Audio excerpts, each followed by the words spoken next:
பாக்கி நீங்கள் எப்படி பார்க்குறீங்க பாக்கி? இது விரிவாக்கம், நிறைய பேர் உள்ளுக்கு வந்திருக்கிறாங்க, நிறைய மாறுதல்கள் இருக்குது, இது வரைக்கும் இல்லாத வகையில் பலருக்கு பிரதிநிதித்துவம் கிடைச்சிருக்கு, அந்த விஷயம் இருக்குது, கூட்டணி அமைச்சரவை நோக்கி நகர்ந்திருக்கு.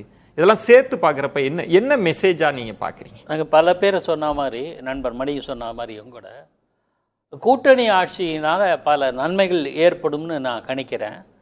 இந்தியாவிலேயே ஜனதா கட்சி ஒரு கட்சியாக அமைந்தது, பல கட்சிகளுக்கு சேர்ந்து அமைந்தது.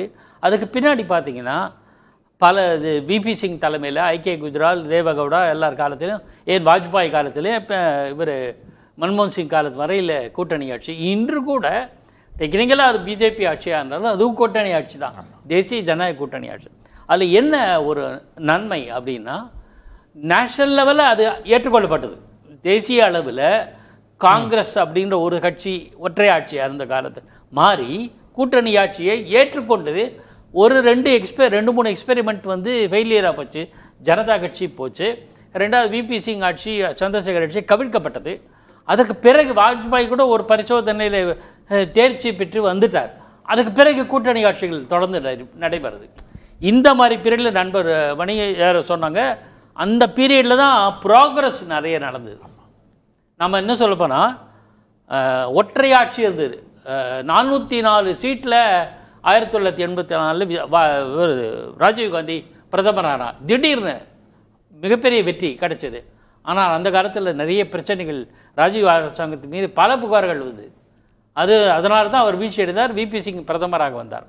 நல்ல ப்ரோக்ரஸ். விபி சிங் ஆட்சி கூட்டணி ஆட்சி இல்லை. ஆக்சுவலாக பாஜக வெளியில இருந்து ஆதரித்தாங்க, சிபிஎம் வெளியிலிருந்து ஆதரித்தாங்க. அதுக்கு ஒரு காரணம் சிபிஎம் சொன்னாங்க, பாஜகவை அமைச்சரவையில் சேர்த்துக்கிட்டா நாங்கள் ஆதரவை விலக்கிக் கொள்கிறோம்னு சொன்னாங்க. சரி, ரெண்டு பேருமே வெளியிலிருந்து ஆதரிக்கிற சமயத்தில் தான் ஊழலற்ற ஆட்சி, விபி சிங் ஆட்சி ஊழலற்ற ஆட்சி, மண்டல் கமிஷன்ற முற்போக்கு திட்டத்தை கொண்டு அமல்படுத்தினது.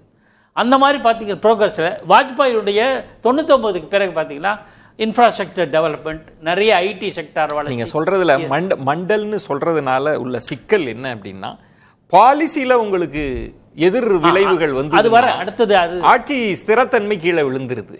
இல்ல மண்டல் நான் அது ஒரு சின்ன டிஃபரன்ஸ். அந்த மண்டல் தான் ஆட்சி கவுழ்றதுக்காக அது மண்டல் தெளிவுபடுத்திக்க விரும்புகிறேன். நான் அந்த பாலிசி பத்தி நான் பின்னாடி அதை பத்தி குறிப்பிடுறேன், சுட்டி காட்டுறேன். மண்டல்னால இல்ல, ராம் ஜென்ம பூமி ரத யாத்திரை அந்த விஷயத்தினாலதான் பாஜக விலக்கி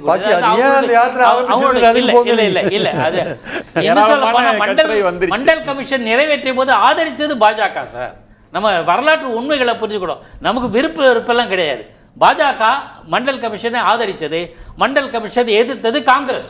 ராஜீவ்காந்தி பல மணி நேரம் பேச நம்ம அந்த விவாதத்துக்கு போக விரும்பல. நான் என்ன சொல்றேன், பல கட்சிகள் மண்டல் கமண்டல்ன்ற ஸ்லோகத்தை நீங்க நிராகரிக்கல, அது சொன்னாங்க. ஆனா அதுதான் ஆட்சி கவிழ்ப்பு காரணம்னு அது இல்லன்றீங்க. சரி, இப்பவும் பாஜக வந்து அப்ப பாஜக 15-13 வருஷமா ஆட்சி பெறுறது, மண்டல் கமிஷன் ரத்து பட்டாங்களா? இல்லையே, 370 ரத்து பண்றாங்க. நான் நம்ம அந்த விவாதம் போடுறேன், டைவர்ட் ஆகிடும். நான் என்ன சொல்ல வரேன், பல கட்சிகள் கூட்டணி இருக்கிற போது பல்வேறு முன்னேற்றத்திற்கு திராவிட முன்னேற்ற கழக கொள்கைகளை சிலாகித்து பேசியவர் வாஜ்பாய். சரி, இப்போ இந்த விஷயத்தை எப்படி பாக்குறீங்க பாக்கி? இப்போ இன்னைக்கு நடந்த டெவலப்மெண்ட்ஸ் எப்படி பாக்குறீங்க? இப்போ நேஷனல் லெவலே அது ஒர்க் அவுட் ஆகும்போது மாநில அளவில் இது மாதிரி கூட்டணி ஆட்சி என்கிற தன்மை, ஒரு அரசியல் நகர்வு பலன் தரும்ங்கிறதா என்னோட பார்வை. கேரள மாநிலத்தை எடுத்துக்க, அங்கே வந்து யூடிஎஃப், அதாவது இடதுசாரிக்கு தலைமையிலான எல்டிஎஃப், லெஃப்ட் டெமோக்ராட்டிக் ஃப்ரண்ட் அல்லது யுனைடெட் டெமோக்ராட்டிக் ஃப்ரண்ட், ரெண்டுமே கூட்டணி ஆட்சி தான். மேஜர் பார்ட்டி லயன் ஷேர் வந்து காங்கிரஸ் வச்சுக்கோ இல்லை சிபிஎம் வச்சுக்கோ, அது இருந்தாலும் பரவாயில்ல. அது இருந்தாலும் மாநிலத்தில் பல ப்ரோக்ரஸ், பெருமளவுக்கு ஊழல், அவ்வளோ சந்தி சீரிக்கிற மாதிரி ஊழல் இருக்காது, ப்ரோக்ரஸ் இருக்கு.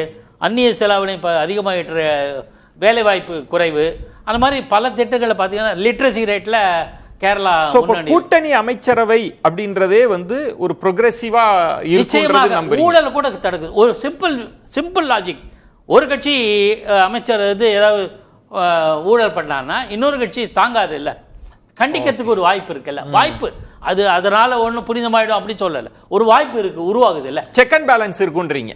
செக் அண்ட் பேலன்ஸ் இருக்கு, அதுதான். இது ஒரு பக்கம். அடுத்து இந்த கொள்கை பத்தி வந்தீங்க.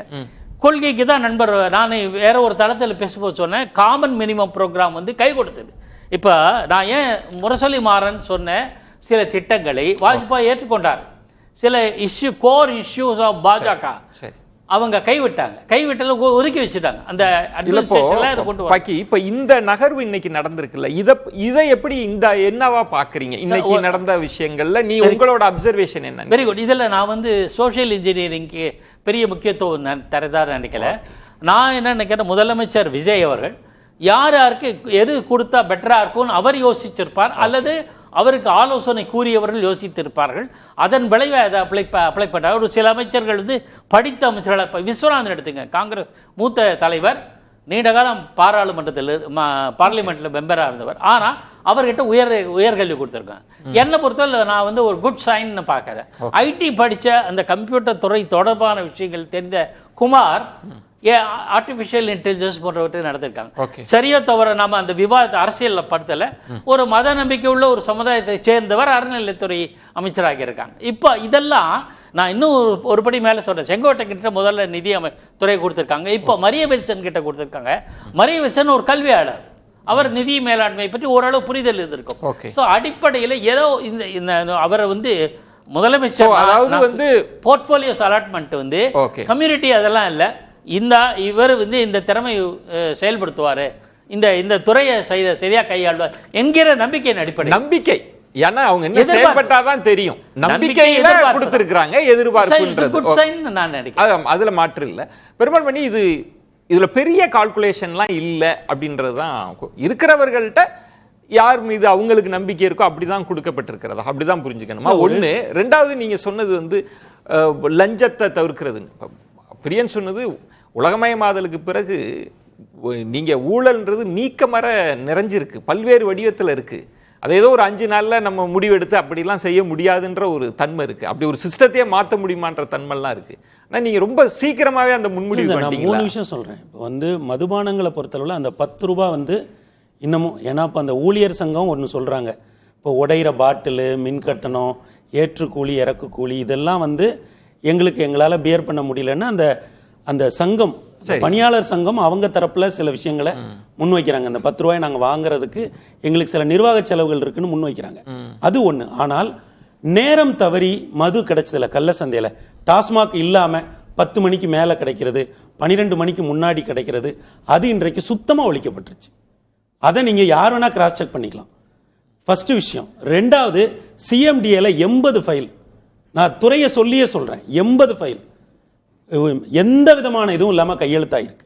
அப்புறம் மின்சாரத்துறை அமைச்சர் கிரீன் எனர்ஜின்னு சொல்லக்கூடியது, அந்த துறையில இன்றைக்கு 3 பேரை வந்து பணியிடை சஸ்பெண்ட் பண்ணிருக்காங்க, பணியிடை நீக்கம் பண்ணிருக்காங்க. இல்ல, இந்த தகவல் கூடுதலா சொல்லிடுறேன். இப்போ கன்சல்டன்ஸ் அப்படின்னு சொல்லிட்டு மின்சார வாரியத்தோட 10வது மாடியில மின்சாரத்துறை சாராதவர்கள் இருந்தாங்க, அவங்க துறை ஆள்கள் கிடையாது. இருங்க, அவங்க இப்ப இல்ல. நான் ஒரு இப்ப என்ன நான் ஒரே ஒரு, நீங்க சொல்றது ரொம்ப முக்கியமான புள்ளி. கலைஞர் அவர்களா இருக்கட்டும், ஜெயலலிதா அவர்களா இருக்கட்டும், ஒரு முறை ஆட்சியை இருந்து தோற்று திரும்பவும் வரப்ப நீங்க முதல் ஒரு 3 மாத பத்திரிகைகளை எடுத்து பாருங்களேன். 96க்கு பிறகு ஜெயலலிதா அவர்கள் வந்தபோது எல்லாமே மாற்றமா இருக்கு அப்படின்னு ரொம்ப வானலாவ புகழ்ந்துதான் இருப்பாங்க. ஆமா ஆமா. அதற்கு பிறகுதான் எல்லாமே நடந்திருக்கு. இல்ல நீங்க ரொம்ப ஒரு 10 நாளுக்குள்ளேயே கொடுக்கறீங்க. நான் சொல்ற ஃபேக்ட்ஸ் நீங்க கிராஸ் செக் பண்ணிக்கலாம். நான் மறுக்கல மணி. இல்ல இது ஜெயலலிதா அவர்களோட இல்ல சார், அப்படி இருந்தாருக்கு பிறகு வந்தாங்க. கலைஞர் அவர்களையும் பாருங்க, முதல் 3 மாசம் இதா இருக்கும். இல்ல சார், அதுக்கும் இதுக்கும் பெரிய வித்தியாசம் இருக்கு. இப்ப செக்ரட்டரியேட்ல நிறைய பேர் வந்து நான் காரியம் பண்ணி தரேன் அப்படின்ட்டு நிறைய பேரை நம்ம சந்திக்கலாம். இல்ல சிஸ்டத்தையே மாத்திட்டாரு, சிஸ்டம் மாறுதுங்கறேன். ஓகே, நீங்க வந்து இத நான் சொல்றது வெறும் தரவுகளா இல்ல, நீங்க செக் பண்ணலாம். இந்த கள்ள சந்தையில கிடைக்கிற மது சுத்தமா கட்டுப்படுத்தப்பட்டிருக்கு. மின்சார வாரியத்தோட கிரீன் எனர்ஜில பெரிய மாற்றத்தை உடனே கொண்டு வந்திருக்காங்க சார். தரவாவே சொல்றேன் சார், 1 மெகாவாட்டுக்கு கிரீன் எனர்ஜி நீங்க சோலார் பேனல் போடணும்னா 36 லட்சம் ரூபாய் கேட்டாங்க சார். 15 லட்சத்துல ஆரம்பிச்சது 36 லட்சம். அது உடனடியா தடுக்கப்பட்டிருக்கு சார். இன்னைக்கு அவர் என்ன சொல்றாரு, நாங்க போர்ட்டல் போடுறோங்கிறாரு சார். இது வந்து இதுவரை வந்த அரசுகள் போல அல்ல, பார்ட்டி ஃபண்ட் முற்றாக ஒழிக்கப்படுகிற ஒரு அரசு. நீங்க கிட்டத்தட்ட விஜய் அவர்கள் சொல்லி இருக்கிற செய்தியில வந்து லஞ்சம்ன்றது ஒண்ணு இருக்காது, இன்ஸ்டிடியூஷனல் கரப்ஷன் இருக்காது, முற்றாக ஒழிக்கப்படுகிறது.